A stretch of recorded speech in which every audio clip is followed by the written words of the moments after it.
Welcome to super classes. मैं सकून आप बता सिंह।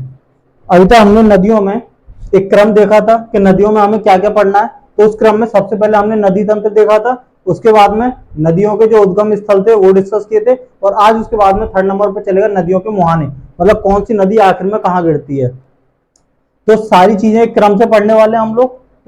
तो टॉपिक काफी छोटा है, अगर एक एक करके बोलते कि ये महानदी, इसमें गोदावरी, उसमें फिर किसी और को, तो ये बहुत सारी होती हैं, ठीक है। पर हमने क्या करा है, जो जगह है उनको लिख लिए, मुहाने वो यहाँ पर, और उसमें जो जो नदियां गिरती हैं वो एक क्रम से लगा लिया है, ठीक।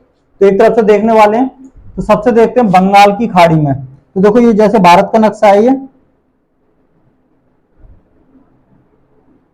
तो यहां पर बांग्लादेश है,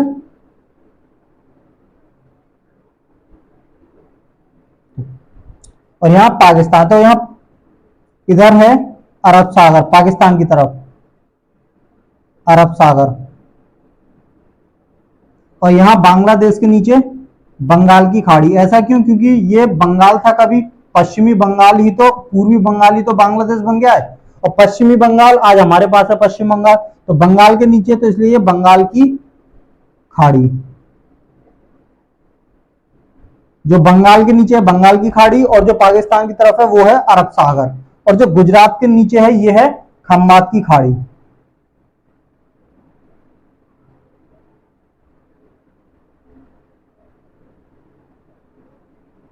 यहाँ जड़ में, गुजरात के नीचे जड़ में जो है वो खम्बात की खाड़ी, और ये पूरी जगह मतलब खम्बात की खाड़ी जो है वो अरब सागर के अंतर्गत आती है, ठीक है। तो ये छोटी सी जगह हुई खम्बात की खाड़ी, और ये पूरी जगह अरब सागर, इधर बंगाल की खाड़ी। तो बंगाल की खाड़ी में देखते हैं कौन कौन सी गिरती हैं।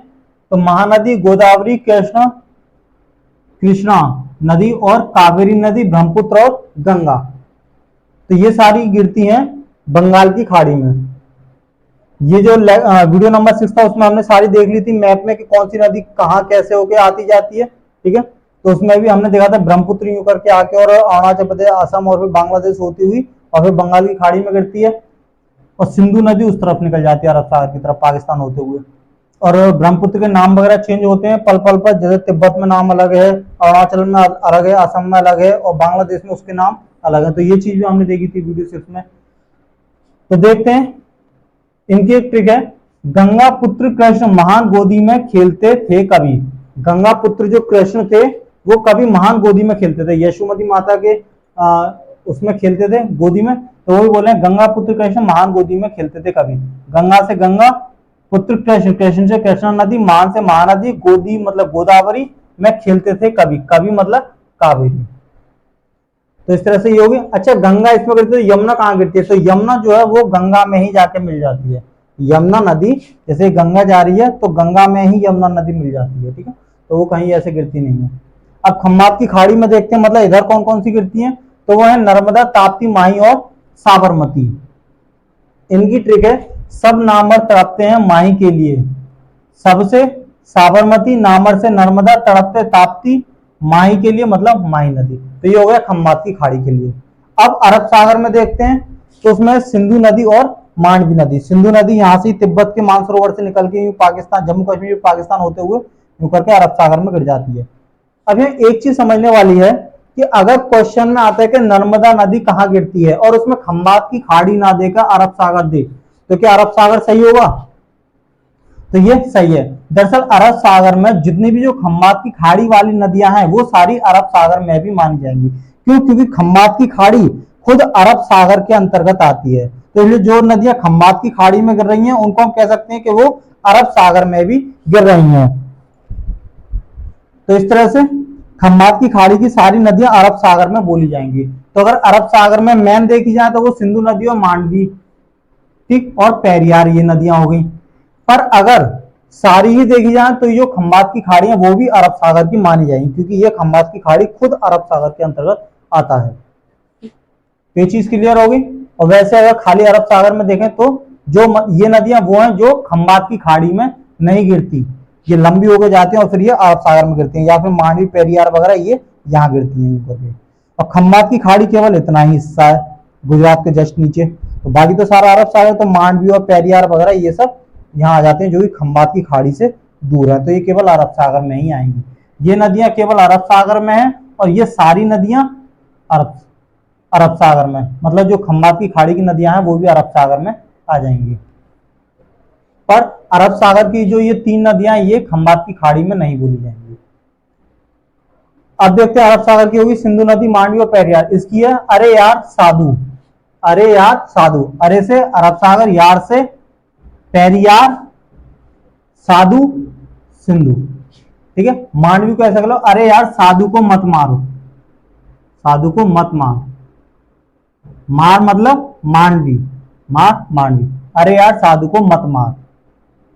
ठीक है, साधु सिंधु, मत से मांडवी, मत मार, मार मतलब मांडवी, यार मतलब यार, अरे मतलब अरब सागर। अब लूनी नदी का देख लेते हैं। ये गुजरात के कच्छ के रण में जाके मिल जाती है। लूनी नदी क्या है, गुजरात का जो कच्छ का रण है पूरा रेगिस्तान है, तो रेगिस्तान ऐसा होता है कि जहां जितना भी पानी उतना कम है, तो ये सारी जाके उसमें इधर उधर जाके और उसमें ही समाप्त हो जाती है उस रेगिस्तान में। तो इसलिए ये नहीं बोल सकते कि ये अरब सागर में, खम्बात की खाड़ी में गिरती है। क्यों? क्योंकि ये रेगिस्तान में खत्म हो जाती है, वहीं जमीन इसको सोख लेती है, इसके सारे पानी को। और हमने जब देखा था कल नदियों के उद्गम स्थल, तो उसमें देखा ही था कि लूनी नदी जो है वो राजस्थान के अजमेर से निकलती है, नाग पहाड़ से। तो लूनी नदी के ऊपर क्वेश्चन आ भी चुका है। ठीक है, कई बार 2-3 बार क्वेश्चन आ चुका है। तो लूनी नदी कहीं गिरती नहीं है, ये रेगिस्तान में जो गुजरात का जो रण है कच्छ का रेगिस्तान, उसमें जाके विलय हो जाती है, जमीन इसको सोख लेती है, इसका सारा पानी। अब कुछ मैन देख लेते हैं, जैसे नील नदी होगी, अमेजन होगी, जो सबसे बड़ी सबसे लंबी नदी है, उनके बारे में वो कहाँ गिरती है। तो नील नदी गिरती है भूमध्य सागर में। नील नदी जो है वो दुनिया की सबसे लंबी नदी है, ठीक, जो भूमध्य सागर में गिरती है, और दुनिया की सबसे बड़ी नदी नील नदी है। कल भी इसको डिस्कस किया था। काला सागर में डेब्यू नदी गिरती है, और अटलांटिक सागर में अमेजन नदी गिरती है। अमेजन नदी दुनिया की सबसे बड़ी नदी है, और ये सबसे लंबी। क्यों? देखो, नील नदी लंबाई में सबसे बड़ी है, और जो अमेजन नदी है ये लंबाई में थोड़ा सा ही छोटी है, पर चौड़ी काफी है। तो अगर आयतन देखें या आकार देखें या क्षेत्रफल देखें, तो अमेजन बैठती है सबसे बड़ी, क्योंकि उसमें पानी ज्यादा आ जाता है, काफी चौड़ी है अमेजन में। और जो नील नदी है वो पतली पतली लंबी लंबी है, तो इसलिए उसका क्षेत्रफल कम है, इसका क्षेत्रफल ज्यादा है। पर लंबाई में देखो तो नील नदी थोड़ा सा एक्स्ट्रा बैठती है अमेजन से, ठीक है, इतना एक्स्ट्रा। तो नील नदी सबसे लंबी हुई, पर सबसे बड़ी की बात करें क्षेत्रफल या आयतन में, तो वो अमेजन नदी विश्व की, दुनिया की सबसे बड़ी नदी होगी। और अगर दूसरी सबसे लंबी देखी जाए, तो नील नदी के बाद में अगर कोई दूसरी सबसे लंबी नदी है, तो दूसरी सबसे लंबी नदी वो भी अमेजन नदी है। तो इस तरह से नदी के मुहाने क्लियर हो गए। नदी को हम एक तरफ से टॉपिक बाय टॉपिक देख रहे हैं, इनको नोट डाउन करते चलिए। धन्यवाद।